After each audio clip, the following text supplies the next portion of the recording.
Chris Story, Audio 26, Oaken-village, Avon. Memories ask me to travel back to Sweden.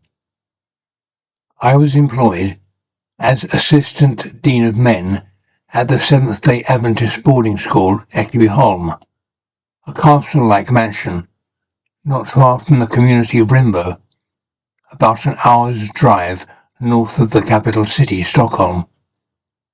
Ek is Swedish for the oak tree, by is Swedish for village, and holm is defined online as a piece of flat ground by a river which is submerged in times of flood. You can see photos at Ekebyholm Castle Wikipedia. I lived in the northwest wing, almost identical to the photo of the northeast wing shown in Wikipedia, which is where the male youth also lived. I lived there with my second wife, a Columbian, and her 3 sons.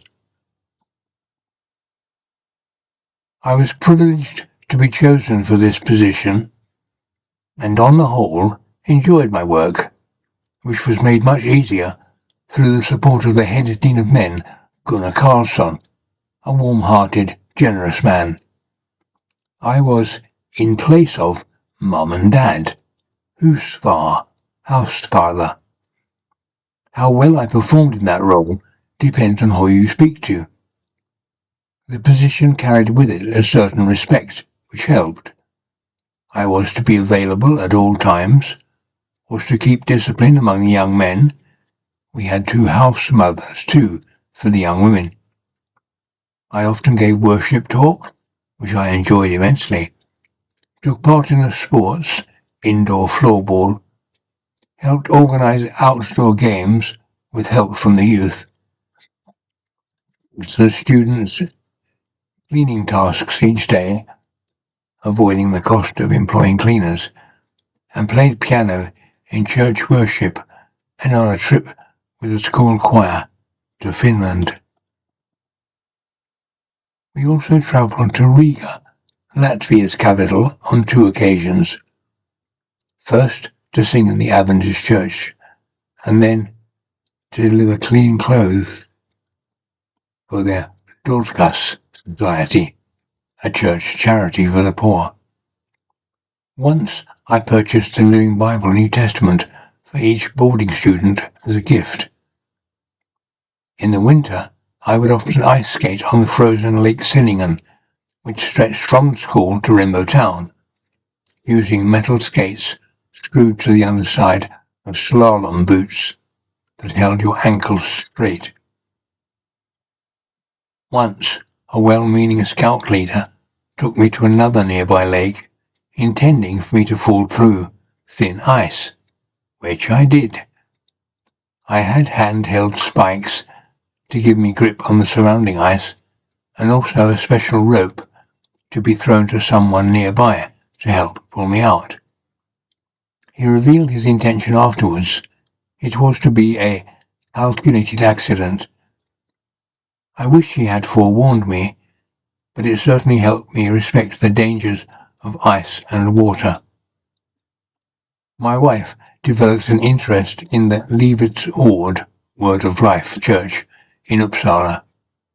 I attended a few meetings, but found their focus on feelings outside of my more traditional religious expression of faith. One Friday evening, I was on duty at the school and saw my wife sitting beside a male in the school church. Earlier that evening, he had marched into our flat as if he owned it. Now I understood better. They had an intimate relationship. That was the first and only time in my life that I wanted to kill somebody, him. Jealousy is a destructive emotion. Don't incite it. I went to the scout leader, hoping for support, but found that he took their side, not mine. I managed to avoid violence, but the marriage was over from that evening. My wife and her sons soon moved out. Much later, 9+ months, I saw her in Stockholm, pushing a pram. She had obviously wanted a baby. I was unable to provide that for her, as I had been sterilized after my first divorce. Despite marrying someone with 3 sons, I didn't want more children of my own. My heart was with Jenny and Philip. My entangled emotions were such that I suffered serious headaches, causing me to, at times, vomit. A local psychiatric nurse befriended me and helped me through the worst of it. I must mention that while I was living in the town of Hallsberg, I had a series of appointments with a therapist who was professional at listening. We continued our therapy via the telephone after I had moved to the school 3 hours away. Her help, and that of the nurse, was unique and life-saving. I was still young and missed female friendship.